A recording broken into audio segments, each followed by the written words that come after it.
Hi, it's Vex, and today we are talking about ramp. That's right, this is the second in the series of Vex's deck building guide for EDH Commander. And ramp is such an important topic in EDH that I wanted to break this out into 3 videos. We're gonna have a green ramp, our colorless ramp, and then our other non-green ramp. Okay, so what is ramp? Ramp is named after this card I have here, Rampant Growth, the first of its kind, I guess, printed a long time ago. I forgot even when. It's 1 in green. Sorcery, search your library for a basic land card, put that card into battlefield, tap, then shuffle. So what that means is essentially we are increasing our mana production after we play Rampant Growth. So let's say, for example, we have 2 mana. It's turn 2, right? Turn 2 with our dice. We tap 2. We play Rampant Growth. We fetch a land onto the battlefield tapped, and then we pass. Turn 3, we play our 4th land, and now we have ramped ourselves permanently by 1 land, which is really cool. Therefore, now on turn 3, we can cast a 4-drop. Let's play our even bigger ramp spell, Migration's Path. Put 2 lands from your library onto the battlefield tapped, and then we pass. So turn 4, we have 6 mana already in play. We can play our 7th mana, and just for fun, let's cast an even bigger ramp spell, Zendikar Resurgent for 7 mana. Let's actually rewind and talk about it right here. Let's rewind all the way back to when we ramped on turn 2. Right. We did sacrifice, our turn 2. We could have played a creature or some other enchantment or something else. But the sacrifice is worth it because ramp is one of the most important things in Commander. You want to jump mana because when you untap on turn 3 and put your land down, your 4th land down on turn 3. With this 4 mana, you can technically play your 4-drop commander on turn 3, turn early, like Raga Draga. Imagine this is a mountain instead. So a lot of commanders want to be out early. The earlier you get your commander out, the better. So ramp helps you get there. Usually what happens is if you have a 4-mana commander, you want to play a lot of 2-drop ramp to play, turn 2 ramp, turn 3 commander. If you have a 3-drop commander, usually you want to play turn 1 ramp and turn 3 commander. We'll get into all the different 1-drop, 2-drop, 3-drop, 4-drop ramp. But right now, the cool part about it is ramp, turn 4, this mana is now permanently part of your mana base. Usually ramp is land, but there's like creature and artifact enchantment ramp. We'll just talk about land ramp for now. This extra land is an extra mana on turn 3, and then turn 4, right? We just play our land. We still have this. Let's pretend this mountain's the one we ramped out. Is an extra mana on turn 4, then turn 5. So essentially, it just gives you a permanent mana boost, unless you run out of land drops, but a permanent mana boost for the rest of the game, which is really good. Here we have the 5 important properties of ramp that we'll actually get into much detail with green ramp in this video. We have the vulnerability, which I think is very important that people neglect to think about. But there's vulnerability, efficiency, the value it produces, the flexibility it has, and the synergy. So vulnerability means how easy it is to get rid of the ramp. If you have land ramp here, it is, people don't really kill it. It usually has the word indestructible. So any land ramp, most of the time has the word indestructible on it, unless you're playing Armageddon, which is, I'm not sure a pod that you really want to play in. Efficiency is, let's take the king of all ramp, Soul Ring, which should be in your deck, unless you playgroup decide to cut it, but Soul Ring is the epitome of efficiency. You pay 1, you get 2, so it actually refunds you back right away. The value it gets is, sometimes ramp has tag-along value, right?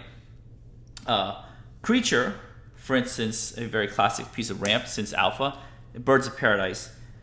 It produces mana, but the value also adds is that it's a creature, so it can do something else. It can attack, it can block, it can do things. A Soul Ring cannot attack a block, so the value is that it's just a Soul Ring, so it's not actually extra value. I should just write extra value here to be more clear, because ramp is all valuable, right? Let's just say extra, live updating here, extra value. The flexibility, that means what kind of colors, what kind of things that you can get with your ramp piece. For instance, Birds of Paradise here is extremely flexible because it produces a mana of any color, so it's high flexibility. And then the last part is always deck dependent synergy. These four are very objective. You determine the vulnerability, efficiency, extra value, and flexibility just by looking at the ramp. Synergy is all about if I have all this creature ramp to show you creature ramp here. First is that if I'm playing a heavy creature deck or the aforementioned Raga Draga, which has insane synergy, it's a mana dork lord, insane synergy with our mana dorks, our creature that produces mana. Artifact decks have very good synergy with Soul Ring, so it adds more synergy. Soul Ring can add more synergy to artifact decks. I cleaned up my area a little bit, but synergy is actually really important. Green, as you know, is the color of ramp. It is the strongest color of ramp. It is a 10 out of 10 with ramp. Other colors are like a 4 out of 10 if you're lucky, 2 out of 10 for ramp. So green is the creme de la creme of ramp. And why synergy is so important, because green has so much options for ramp compared to other colors. Other colors have very little options compared to green. Synergy is super important. So I consider these four criteria for like generic green decks. But here we have three different decks here. We have Merkel, Lord of Bones, Miriam, Sentinel Worm, Raga Draga, Gorgut's Boss. These are all from the Commander Legends Baldur's Gate. And they all have green, but they all have ramp in different ways, right? I have a generic green deck that essentially just has Kadamas Reach, Cultivate, all the generic ramp stuff, which are in these decks. But Raga Draga has all creature ramp, minus that Soul Ring I showed you right here. Creatures are the most vulnerable. However, the synergy overrides the vulnerability. Efficient, these one drops are the most efficient because it's a 1-for-1, right? Usually, if you have rampant growth type effect here, they're 2 drops for one mana, but they're not very vulnerable. So there's things to weigh on the deck. Extra value, right? These dorks have extra value because of synergy, because if you have a mana dork and Raga Draga into play at the same time, you get +2/+2 on your dudes. So extra value. But other extra values is, let's say, Bloom Tender, produce more than 1 mana if you have a red or green, or it can produce all 5 mana. So the efficiency is insane. You pay 2 and you could possibly get 5. There is variance with it. The flexibility is that you get all these different mana values or mana colors. Birds is extremely flexible. You get 5 mana. These are not. You tap 1 for a green, and that's it. And this is worse. You pay a green, you get a colorless, so you don't even get a green. So that Boreal Druid is worse. Tango Florahedron, it adds extra flexibility in that it's a mono double face card, so you can just play it as a land right here, or you could play it as a creature. So it has land creature mode. Flexibility here is Incubation Druid. It costs more, so it's not efficient, but you can adapt it to make it produce more mana. So there's some flexibility there. Priest of Titania is extremely efficient with more elves, so it kind of scales up. Extra efficiency. Other creatures. Oh, I do have an artifact creature in here, Ornithopter Paradise. However you slice and dice the creatures here, the 1-drop, like Lawnmower Tribe, is not efficient in that it's casting cost. I guess it is efficient. It's 3 for 3. So, man, it's pretty efficient. It's not that flexible. If it makes triple green, if you need a red, you're not getting a red out of that sucker. It doesn't have any extra value. This card here, Shaman of the Forgotten Ways, not a lot of people play it because it doesn't add to these categories very well, but it has high flexibility, meaning that it could do other things. That's kind of what I meant with flexibility. It could do other things. It gives you more mana, different kinds of mana. It's like, how flexible is it versus how rigid it is? Sorry if I didn't explain it very well in the beginning.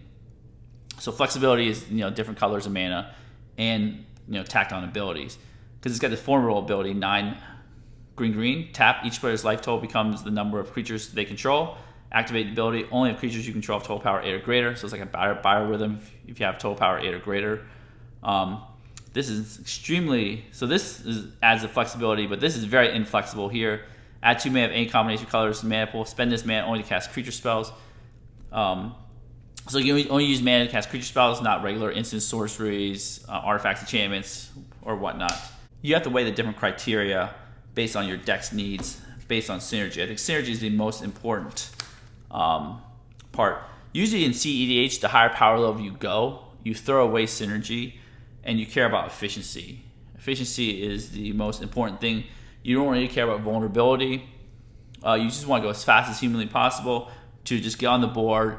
You would play, Moxes, Lotus Petals. Some people play these one-drop mana dorks like Birds of Paradise. You would rarely see in green decks playing Rampant Growth, 2 mana value, because it's just not efficient enough. They don't really care about extra value. The higher power level you go, you just care about getting on board, getting more mana than your opponents, and then just doing more things that the opponents can do. So ramp really helps there. We got Miriam right here. This is more of the standard ramp package that I use in green. Right here I have my 2 mana ramp. Usually Farseek, 3 visits, Nature's Lore, Rampant Growth. Farseek cannot get a forest, so don't try that at home. You cannot play this in a mono green deck, don't try it.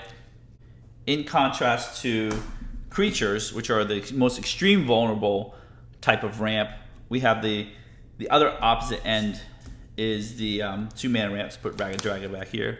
Let's put this guy over here. We have the 2 mana ramp. Let's put this Miriam, not Merkle. Merkle's on the side here. 2 mana ramp gives you the most non-vulnerable, indestructible type of ramp here. So we have the 2 mana slot, which I think Commander is going faster. So again, as you increase the power level upwards, you have to increase your efficiency, and you don't really care about other criteria. But having 2 mana ramp is great. So we have the standard 4 ramp package here. Farseek, 3 visits, Nature's Lore, Rampant Growth. I have the secret 5th mode is Into the North, which gives you a snow land, which can get you a snow duel. They come into play tapped anyways. Rampant Growth basic lands, but I think the most powerful are the Nature's Lore 3 visits. We are in green, and Farseek, I guess. We are in green. Essentially, Farseek can get you dual lands, any dual lands. So we have these 3 dual lands in Miriam: Breeding Pool, Steam Vents, and Stomping Grounds, because they are a mountain, island, or another island or mountain. Even though it has forest, Farseek can't get a forest, but Farseek can get mountain, swamp, island, plains. Get those. Nature's Lore can't get your Steam Vents because it has to be a forest. Get your basic forest. Can also get your Triome now. Farseek can get that too. That's why I love these 3 ramp pieces, because usually if I'm ramping on turn 2, I'm going to get a Triome. Nature's Lore has the option of having the land come into play untapped, so if I can use that land right away, I can shock in a Breeding Pool, or I can just get forced, have it play untapped without taking damage. Into North gets snow lands, which can get dual lands. Rampant Growth does not get any dual lands, can get basics. So just, if you have a 4 mana commander, these are just bread and butter of those commander decks. I totally forgot I totally forgot my cards. So essentially, efficiency really good, not as good as Soul Ring, but 2 mana for a land is extremely good. So good efficiency, good on the vulnerability scale or lack of vulnerability scale. Extra value. There's no extra value that comes with these. This is a land for 2 mana, I guess. Flexibility.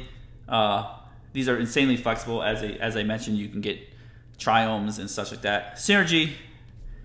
The only synergy with this is landfall decks, usually. I would play these over any other ramp unless for synergistic reasons. Then I would use some other kind of ramp, which we'll get to in our Merkle situation here. But the 3 mana ramp, our efficiency is much lower on 3 mana ramp. We still have good indestructible lands. Extra value is that you get 1 into play. So they ramp the same amount of cards as our 2 mana ramp, which is 1 land. But you get a land in hand. So extra value means you get to draw a card. Essentially, you get to ramp 1, draw a card for 3. So it's really good, really compact there. The extra mana also gives you flexibility here, because you can get a mountain or a forest or an island, in this case of Miriam. Good here. Synergy, there's no synergy unless you're a landfall deck. You have 4 mana ramp, kind of like Sky Shell Claim, which is in the deck. We have other cards like Migration's Path, which is not in the deck, but it's in there. You can get 2 force untap, extremely flexible, not very efficient, but extra value is you get 2 lands into play untapped. So it could refund you 2 mana right away. Our other ramp cards, non-green ramp, which we'll get to in the non-green section, are we have tribal ramp right here, dragon type tribal ramp, which is pretty neat. Otherwise, I would have included more green ramp, but we have tribal ramp here. Well, there's also a tribal ramp. Okay, it's all tribal ramp. Non-green colored tribal ramp. Usually, I want my ramp to be green because of the indestructibility. However, the synergy here forces these ramps, forces me to want to play these ramp cards, because we have creatures which are extremely vulnerable. Everybody's playing creature board wipes. A lot more people are playing artifact board wipes because of lots of treasures, but these are 4 artifacts. They're not as vulnerable as creatures, but they are vulnerable. Like Urza's Incubator is super efficient, right? You get the ramp 2 for 3, but only for your tribe. So it's not very flexible because it's only for your tribe. Same for these guys here. We have big ramp. Usually when a lot of people think about ramp, think about like early game ramp. But in this deck, we have late game ramp. There's actually mid game ramp, which is a 4. I consider the 4 mana value ramp mid game ramp, because unless you could play this on turn 3, that's early game ramp. But anything like 1 through 3 is early game. 4, 5, 6 is mid game. And then we have late game bangers that just literally let you spit out your entire deck. Old Gnawbone, Great Henge. Great Henge can be played in most green decks with creatures. Old Gnawbone. Usually, this can be played in most any decks. Ancient Copper Dragon makes tons of treasure tokens, so those are really, really good late game ramp. All right, let's get to this other example of a deck here. Merkle, Lord of Bones. Remove this indestructible here. Merkle doesn't have the standard ramp package that you see. It wants you, let's actually read Merkle, kind of is important there. Sorry I didn't read the other commanders, but this one's harder to see. The important part is whenever another non-token creature you control dies, you may exile it. If you do, create a token that's a copy of that card, except it's enchantment, lose all other card types. So the cool part of the synergy is you have creatures, and if they die, they become enchantments. So you have creature ramp right here. We have more ramp that have space on my camera. Oh, that's not a creature. We have creature ramp right here. We could produce, we have our 1 mana ramp, Birds of Paradise, of course. Absence Pilgrim, Elves of Deep Shadow, produces mana of their respective colors. That is not green. So we have creatures that die. This is actually a super synergy piece, is Secure Tribelder and Sanctum Weaver in our 2 mana slot. Secure Tribelder is actually one of those 2 mana ramps that I would include in most decks as well. I totally forgot about it. But super synergistic in creatures, aristocrat, sacrifice style decks. This deck is extremely synergistic because this creature that can kill itself. So in this deck, it's got flexibility because it can find any basic land type. Extra value because it can creature that can kill itself. Vulnerability is the vulnerability of the ramp that produces lands. Good. Efficiency, it's not Soul Ring, but nothing really is. So I think it's pretty good efficiency. Synergy, super synergistic. So this is the one that hits all notes on this deck because it can even self-sacrifice itself. Sanctum Weaver, it's adds X mana, any 1 color for each enchantment you control. These things turn into enchantments. Super synergistic. Psalm Symbol, I usually don't play in green decks. It's an artifact ramp, but again, the synergy is just outmatched. The synergy is so good, I can't resist. And then we have other creatures that produce lands. So they are not efficient at all. Efficiency out the door. You're playing Farhaven Elf, you're just, you're paying 3, you're getting 1 land. However, the extra value is you get this little tiny creature that can do something. It can be sacked towards Merkle, getting to be reincarnated as an enchantment. So, in the end, I think synergy is the most important thing, as you can see, and I keep saying. Then we have, other fun 2 mana ramp like Devoted Druid. This is synergistic because it combos. Because pay 1 in green, tap 1 green. That's not very good because Llanowar Elves does that, but better. But you put -1/-1 counter in it. So if you tap it, put -1/-1 counter, untap it, tap it again. So you can do double green if necessary, only once before you kill it, or you can do other things to remove the counters or make it not a creature. So it is a combo piece in Merkle, so that's why I have it. We have other enchantment types which we haven't really got to. I meant in card type as enchantments. ramp that we haven't really got to here. Enchantments are, I guess, next to lands, the least vulnerable things next to lands. They are vulnerable to farewells and all the destroy, all non-land permanents or cyclonic rift or stuff like that. So there is some vulnerability there. Lands are the least vulnerable. But we have enchantments that ramp. As you notice, we don't have any sorceries or instants that ramp in our Merkle deck because of synergy. We want permanent base mana ramp. So we have Wild Growth, which you can enchant a forest. Right here, now you can tap this for 2. We have Overgrowth, that does the same thing, but now does green. So that's pretty neat. We have these 3 that are enchantments that do search for lands. They are definitely not as efficient as their, Kadama's Reach counterpart, Omen of the Hunt. So they are not efficient at all.